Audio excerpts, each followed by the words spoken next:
Kembali di Prime Time News, pemirsa, kami masih membahas apakah terkait dengan Perpu, penolakan Perpu Pilkada yang diputuskan dalam Munas Golkar. Mas Didi, apa langkah lanjutan dari Demokrat? Ya, kami tadi kalau dengar penjelasan Pak Nurdin masih terkesan menangkap bahwa akan menolak arahnya ya, menolak Perpu.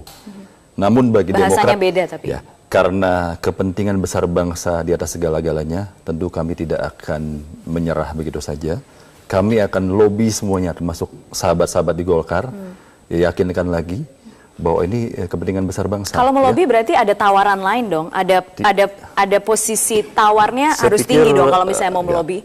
Apa posisi tawarnya Demokrat sekarang? Kembali ke kesepakatan yang sudah dibuat saja, mungkin perlu pemahaman lebih dalam lagi. Tapi kalau misalnya yang merasa bersepakat hanya Demokrat, kalau yang lain-lain tidak merasa bersepakat, semua gimana? Ada fakta dan buktinya bahwa kesepakatan bersama kok. Ini kesepakatan bersama, sehingga tentunya katakanlah kalau Golkar menolak ya, tapi kami akan berusaha agar mayoritas di Dewan mendukung Perpu yang sudah dikeluarkan oleh Pak SBY. Tidak ada jalan lain karena demokrasi sejengkal pun tidak boleh mundur, ya. Hak rakyat sedikit pun nggak boleh diambil. 10 tahun rakyat sudah memilih sendiri, jangan sampai hak yang hak asasi, haknya rakyat ini tiba-tiba dicabut, ini tidak boleh. Akan tidak jelas jadinya negara ini ke depan. Oleh karenanya upaya-upaya yang terbaik kami lakukan, termasuk sahabat-sahabat di Golkar, mudah-mudahan kajian yang mereka lakukan, yang tadi dikatakan oleh Pak Nurdin ini, mengarah pada suatu hal yang sebagaimana kesepakatan yang sudah dibuat dengan Partai Demokrat. Kajian dilakukan, tapi Munasnya sudah memutuskan. Gitu sebenarnya. Kita lihat saja, tadi kan ya. Oke, Mas Riza. Ya, jadi begini ya, saya kira begini ya, terkait pilkada, apakah langsung atau tidak langsung, begitu juga Perpu, saya kira semua kelompok meyakini bahwa pilihannya ada terbaik dengan berbagai alasan. Untuk itu saya kira pada hari ini, saya kira kita semua lebih baik tidak usah merasa bahwa pilihannya paling baik, apalagi menyalahkan orang lain. Jadi sehari ini saya ingin mengajak semua elemen bangsa, apakah itu para politik masyarakat dan semua NGO dan sebagainya, untuk pada posisi 0. Dan posisi 0 ini ke depan, mari kita semua melakukan kajian ulang. Kemudian menyerap aspirasi, apalagi teman-teman di Dewan yang pada posisi sebentar lagi reses, ke dapil, menemui masyarakat, mendengarkan langsung, berdiskusi, berdialog, mengumpulkan data, mengadakan seminar, diskusi. Saya kira ini posisi yang baik dalam waktu 2 bulan ke depan, sehingga kita semua mendapatkan apa sebetulnya yang dibutuhkan oleh masyarakat, dan mana yang terbaik. Kemudian kita lakukan kajian secara mendalam, dan itulah kemudian yang menjadi pilihan kita bersama. Mudah-mudahan di DPRD bisa berlangsung secara baik, damai, dan menjadi pilihan kita bersama, tidak hanya menjadi pilihan partai politik, tapi pilihan rakyat Indonesia. Tapi pasti posisi 0 semua ya, nggak ada yang -1 ya? Ya, saya kira lebih baik pada posisi 0 semua, kemudian kita mencari yang terbaik.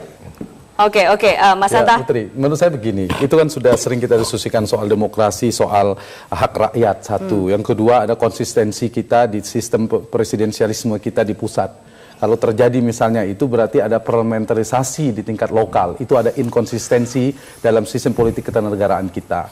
Lalu ada persoalan lain yang juga garis demarkasi reformasi, dan sebelum reformasi itu salah satunya semua partai termasuk Gerindra, termasuk Demokrat dan seterusnya adalah pembedanya, salah satunya adalah pemilihan secara langsung dengan segala kekurangannya. Karena saya setuju ada kekurangan, kelebihan dan seterusnya. Tapi hal fundamental harusnya tidak bisa dikalahkan oleh hal-hal teknis. Justru hal teknis, efek teknisnya harus diselesaikan. Tetapi di sisi yang lain menurut saya ini ada problem penting menurut saya untuk membaca peta ini secara singkat adalah bahwa dalam desain koalisi presidensialisme dan multipartai itu, partai-partai koalisi membaca ini peta koalisi di luar pemerintahan hampir tidak pernah bertahan lama. Sumbu usia politiknya sangat pendek. Dan ini menjadi eksperimen yang menarik. Mengapa bisa bertahan bagi koalisi Merah Putih? Salah satunya untuk mempertahankan itu harus ada semen perekatnya.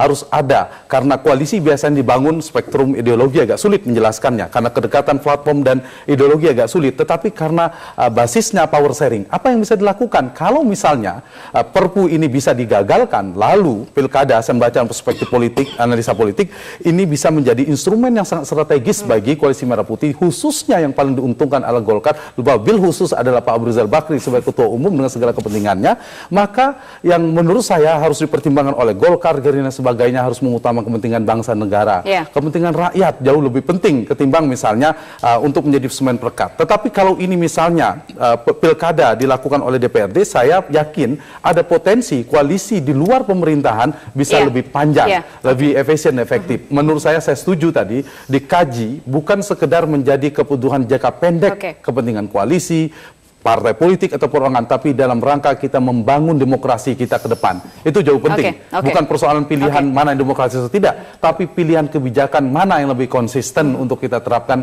demi kemajuan sistem ketatanegaraan dan politik kita ke depan. Sedikit singkat ke Mas Didi, merasa ditinggalkan oleh KMP? Kita akan berupaya sekuat tenaga ya jelas kalau lihat kemarin ya merasa ini ditinggalkan udah tidak? balik badan mereka ya, tapi kami tetap upaya keras seperti Mas Hanta bahwa kepentingan rakyat harus segala-galanya, dan kami penyeimbang hal yang baik bagi rakyat, bagi pemerintah, bagi DPR tentu dikedepankan. Tapi jadi momentum rekonsiliasi sebenarnya bagi Mas Didi Demokrat dengan koalisi Indonesia Hebat. Justru pindah kapal gitu ya. Dengan Demokrat akan semakin solid dengan KMP.